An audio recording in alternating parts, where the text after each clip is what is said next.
श्री राम जय राम जय जय राम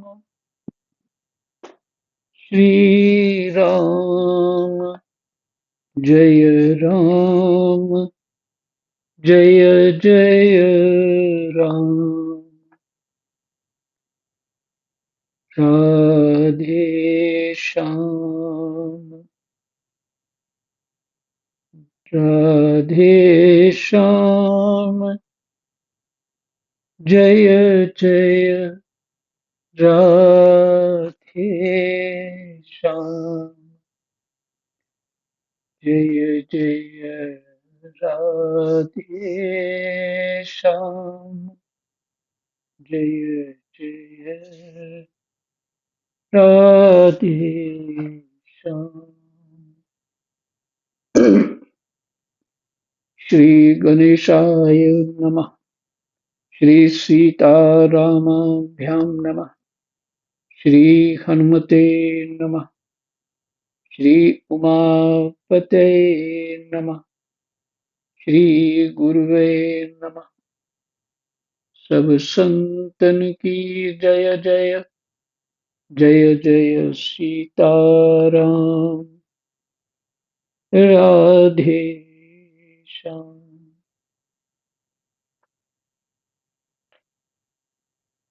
श्रीमद्भागवत महापुराण तृतीय स्कंद और 23वां अध्याय और श्लोक संख्या 23। कृष्णाय वासुदेवाय हरये परमात्मने प्रणतः क्लेशनाशाय गोविंदाय नमो नमः।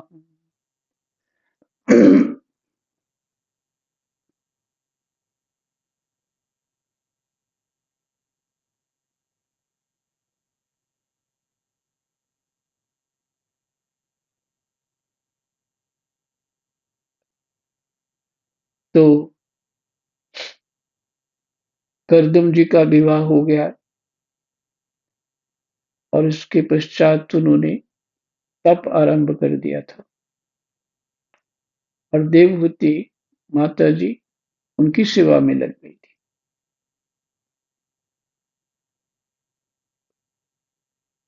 और उनकी जो शरीर की स्थिति बहुत कमजोर भी हो गई थी और जटा भी बन गई। तो देवहूति माता जी ने पहले तो अच्छी व्यवस्था मांगी और उसके बाद शरीर की स्वस्थ जो है वो भी हो जाए, ये सब मांगा। और करदम महर्षि जी ने अपने तपोबल से उनको जैसा उन्होंने चाहा उससे अच्छा प्राप्त हो गया। करदम जी कहते हैं, भीरु तुम इस बिंदु सरोवर में स्नान करके विमान पर चढ़ाओ। यह विमान, यह विष्णु भगवान का रचा हुआ तीर्थ मनुष्यों को सभी कामनाओं की प्राप्ति कराने वाला है। कमल लोचना देवहूति ने अपने पति की बात मानकर सरस्वती के पवित्र जल से भरे हुए उस सरोवर में प्रवेश किया। उस समय वह बड़ी मैली कुचैली साड़ी पहने हुए थी। देखिए, विचार करिए, कहाँ राजकुमारी और उनके सेवक लोग जो होते हैं, बड़े लोग, कि वो खुद बोलते हैं आप कपड़े बदल लो। समय समय में वो कपड़े देते हैं उनको बदलने के लिए। और इतना ही नहीं, खुद पहनाते हैं। तो ये मैली कुचैली साड़ी में उनकी सेवा कर रही।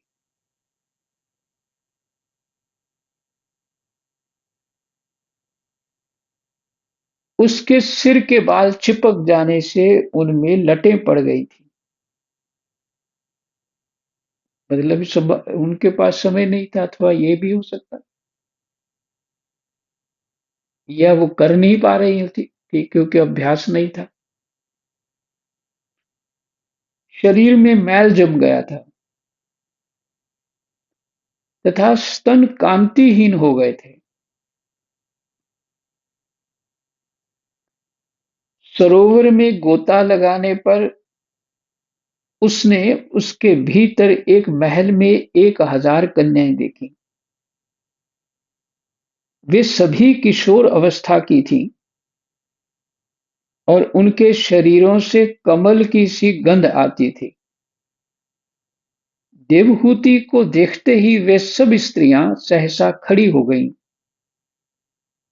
और हाथ जोड़कर कहने लगीं, हम आपकी दासियां हैं, हमें आज्ञा दीजिए, आपकी क्या सेवा करें। ये सरोवर के भीतर उनको एक महल मिला और वहां इतनी सारी दासियां उनको 1,000 मिली। विदुर जी, तब स्वामिनी को सम्मान देने वाली उन रमणियों ने बहुमूल्य मसालों तथा गंध आदि से मिश्रित जल के द्वारा मनस्विनी देवहूति को स्नान कराया तथा उसे 2 नवीन और निर्मल वस्त्र पहनने को दिए। फिर उन्होंने ये बा ये बहुत मूल्य के फिर उन्होंने ये बहुत मूल्य के बड़े सुंदर कांतिमान आभूषण, सर्वगुण संपन्न भोजन और पीने के लिए अमृत के समान स्वादिष्ट आसव प्रस्तुत किए। अब देवहूति ने दर्पण में अपना प्रतिबिंब देखा तो उसे मालूम हुआ कि वह भांति-भांति के सुगंधित फूलों के हारों से विभूषित है, स्वच्छ वस्त्र धारण किए हुए है, उसका शरीर भी निर्मल और कांतिमान हो गया है तथा उन कन्याओं ने बड़े आदर पूर्वक उसका मांगलिक श्रृंगार किया।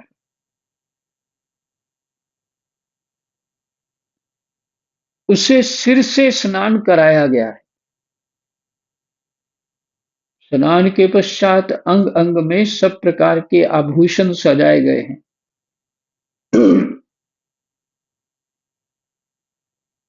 तथा उसके गले में हार, उमेल, हाथों में कंकन और पैरों में छमछमाते हुए सोने के पायजेब सुशोभित हैं।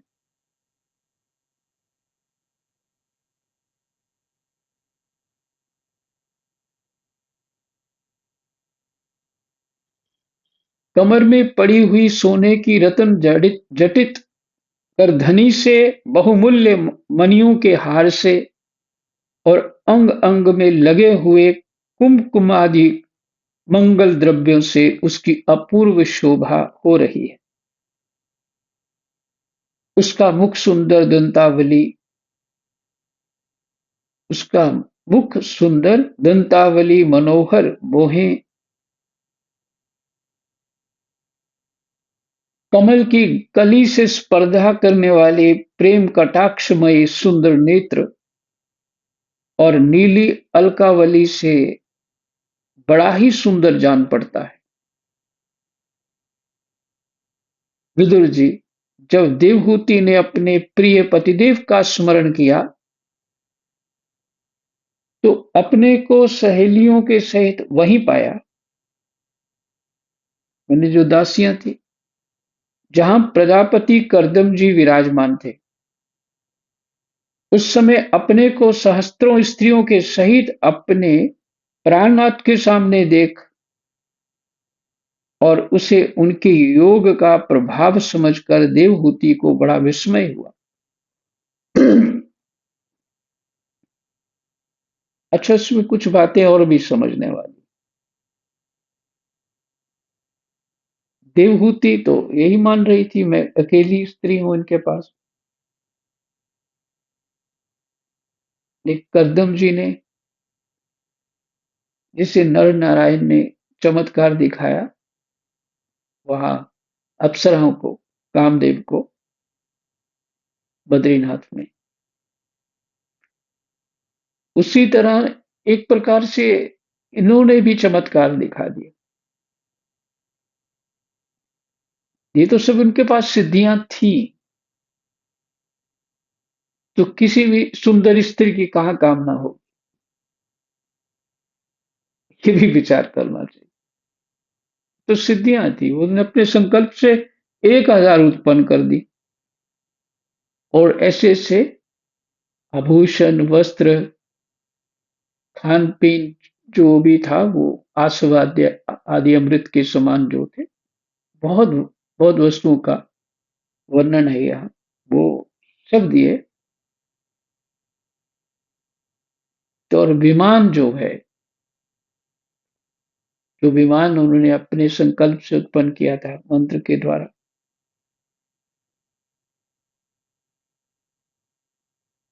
तो अपने को सहेलियों के सहित वहीं पाया जहां प्रजापति कर्दम जी विराजमान थे, सिर्फ स्मरण करने मात्र से। और ये था सब पानी के अंदर, महल था, उसमें सेवा हो रही थी उनकी। स्मरण किया तो वो बाहर खड़े थे।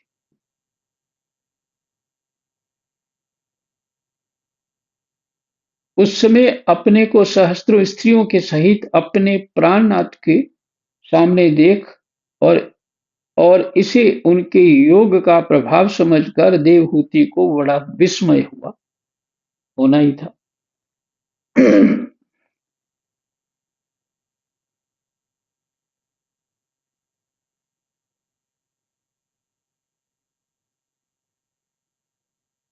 शत्रु विजयी विदुर, जब कर्दम जी ने देखा कि देवहूति का शरीर स्नान करने से अत्यंत निर्मल हो गया है, और विवाह काल से पूर्व उसका जैसा रूप था, उसी रूप को पाकर वह अपूर्व शोभा से संपन्न हो गई है, उसका सुंदर वक्षस्थल चोली से ढका हुआ है, हजारों विद्याधरियां उसकी सेवा में लगी हुई हैं, तथा उसके शरीर पर बढ़िया बढ़िया वस्त्र शोभा पा रहे हैं। तब उन्होंने बड़े प्रेम से उसे विमान पर चढ़ाया। उस समय अपनी प्रिया के प्रति अनुरक्त होने पर भी करदम जी की महिमा, मन और इंद्रियों पर प्रभुता, माने पूर्ण नियंत्रण, मन और इंद्रियों पर प्रभुता, ये करदम जी की महिमा कम नहीं हुई। फिर से सुनिए, उस समय अपनी प्रिया के प्रति अनुरक्त होने पर भी करदम जी की महिमा कम नहीं हुई।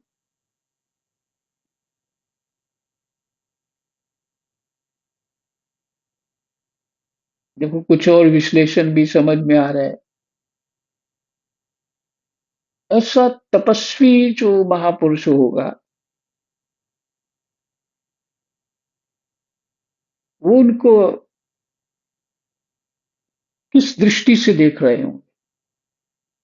वो तो अपने आप में तो पूर्ण ही अपने आप को समझते हैं, लेकिन वहां पे उसके प्रति करुणा और एक प्रेम की भावना है, करुणा, अपनी सुंदर, अपने हृदय की सुंदरता से वो उनको देख रहे हैं, अपने हृदय की सुंदरता से वो सुंदर लग रही है, क्योंकि उन्होंने अपनी इंद्रियों और मन तो जीता हुआ।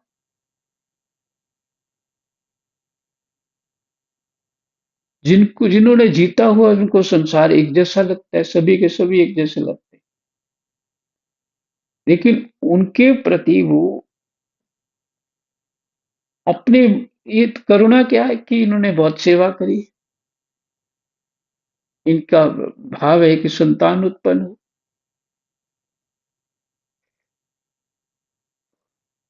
तो पाठ को जो लेवल हो उन पात्रों का उन पात्रों उन पात्रों की योग्यता देख के ही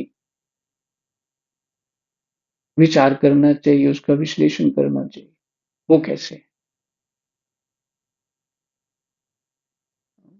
मतलब देवहूति का कमाल देखिए, वो विवाह के बाद कैसी सेवा में जुट गई, और करदम जी ने तो उनको आश्चर्यचकित कर दिया।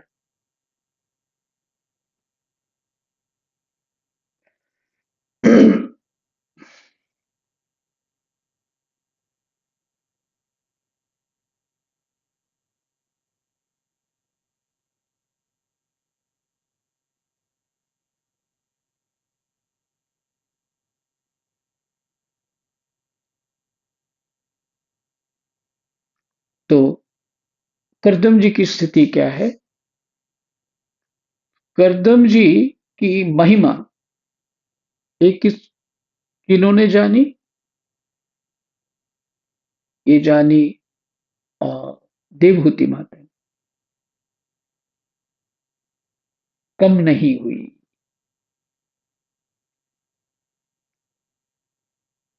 ऐसा भाव रखने पर भी, ऐसा विचार करने पर भी महिमा कम नहीं हुई। विद्याधरियां उनके शरीर की सेवा कर रही थीं, खिले हुए कुमुद के फूलों से श्रृंगार करके अत्यंत सुंदर बने हुए वे विमान पर इस प्रकार शोभा पा रहे थे, मानो आकाश में तारागण से घिरे हुए चंद्रदेव विराजमान हो। उस विमान पर निवास कर उन्होंने दीर्घ काल तक कुबेर जी के समान मेरू पर्वत की घाटियों में विहार किया।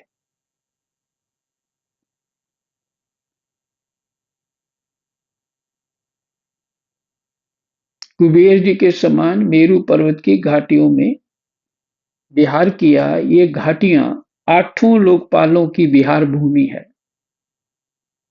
इनमें कामदेव को बढ़ाने वाली शीतल मंद सुगंध वायु चलकर इनकी कमनीय शोभा का विस्तार करती है,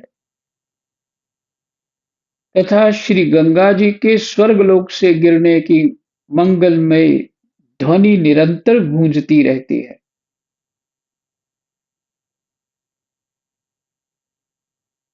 ये ये गौमुख के आसपास जो जगह है, वहीं तो गंगा जी तो वहीं गिरती है। उस समय भी दिव्य विद्याधरियों का समुदाय उनकी सेवा में उपस्थित था और सिद्धगण वंदना किया करते थे। सिद्धगण उनकी वंदना किया करते। इसी प्रकार प्राण प्रिया देवहूति के साथ उन्होंने वैश्रम्भक, सुरसन, नंदन, पुष्पभद्र और चैत्रथ आदि अनेकों देवों उद्यानों में देव उद्यानों में तथा मानस सरोवर में अनुराग पूर्वक विहार किया। मानस सरोवर जो कैलाश के पास है, उस कांतिमान और इच्छानुसार चलने वाले श्रेष्ठ विमान पर बैठकर वायु के समान सभी लोकों में विचरते हुए करदम जी विमान बिहारी देवताओं से भी आगे बढ़ गए। वायु के समान सभी लोकों में विचरते हुए करदम जी विमान बिहारी देवताओं से भी आगे बढ़ गए। विदुर जी, जिन्होंने भगवान के भव भयहारी पवित्र पाद पद्मों का आश्रय लिया है, उन धीर पुरुषों के लिए कौन सी वस्तु या शक्ति दुर्लभ है?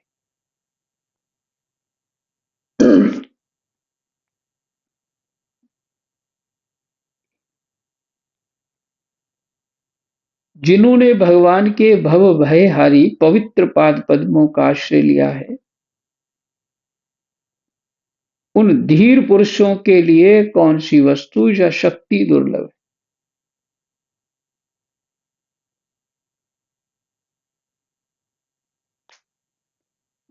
जिस तरह से मन और इंद्रियों पर संयम करने वाले भगवान करदम हैं, और यही तो भगवान की शरण शरण में है। उनके भगवान के पाद पद्मों का मानी उनके भजन साधन उन पे आश्रित हैं और उनका आश्रय लिया है, तो उनके लिए तो कोई भी वस्तु वस्तु दुर्लभ नहीं है, मतलब सब कुछ सुलभ है। कोई कामना थोड़ी सी रह जाए, भजन को भक्त को भजन करते करते, भले बाद में उसको वो कामना ना इच्छा हो, पर बाद में भजन से मस्त हो जाए, उसी में सुख माने, लेकिन भगवान उसको भी पूर्ति कर देते हैं। ध्रुव को बोला है ना, 36,000 वर्ष तक तुम राज्य करो। कामना थी कि मुझे गोद लें और मैं भी राजकुमार हूं। तो ध्रुव जी ये मानने लगे कि मैं तो ठगा गया, ये कामना तो उचित नहीं। पर करदम जी के मन में कामना तो ब्रह्मा जी ने डाली, क्योंकि ब्रह्मा जी चाहते हैं तुम प्रजा का विस्तार।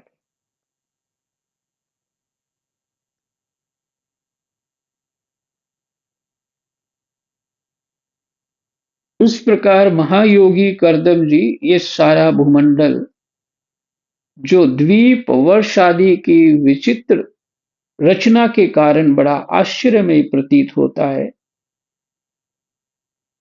अपनी प्रिया को दिखाकर अपने आश्रम को लौट आए विमान से। फिर उन्होंने अपने को 9 रूपों में विभक्त कर रति सुख के लिए अत्यंत उत्सुक मनु कुमारी देवहूति को आनंदित करते हुए उसके साथ बहुत वर्षों तक विहार किया। अपने को 9 रूपों में विभक्त कर रति सुख के लिए अत्यंत उत्सुक मनु कुमारी देवहूति को आनंदित करते हुए उसके साथ बहुत वर्षों तक विहार किया।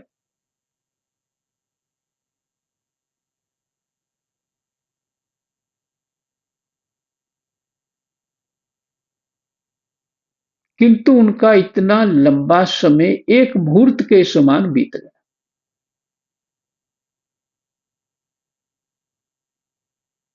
बहुत वर्ष बीत गए, लेकिन उनको एक मुहूर्त ही लगा।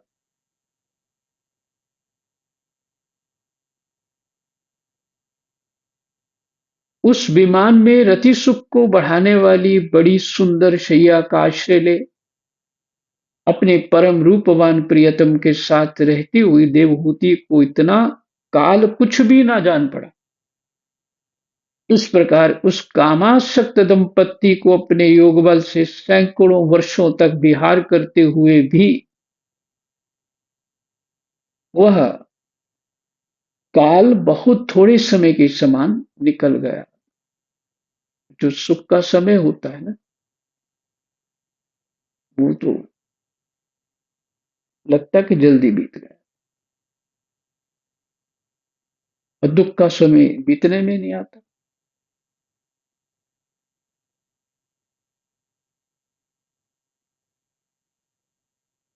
आत्मज्ञानी करदम जी सब प्रकार के संकल्पों को जानते थे,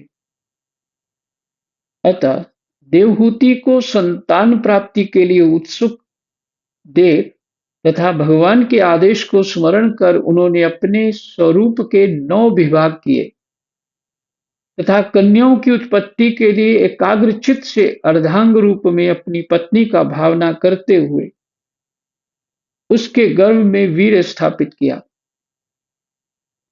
इससे देवहूति के एक ही साथ 9 कन्या पैदा हुई।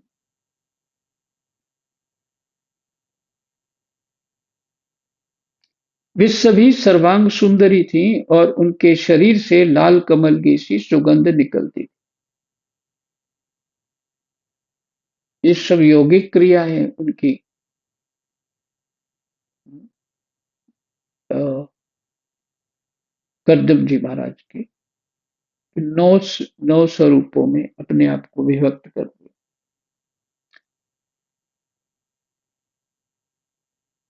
इसी समय शुद्ध स्वभाव वाली सती देवहूति ने देखा कि पूर्व प्रतिज्ञा के अनुसार उसके पतिदेव संन्यास आश्रम ग्रहण करके वन को जाना चाहते।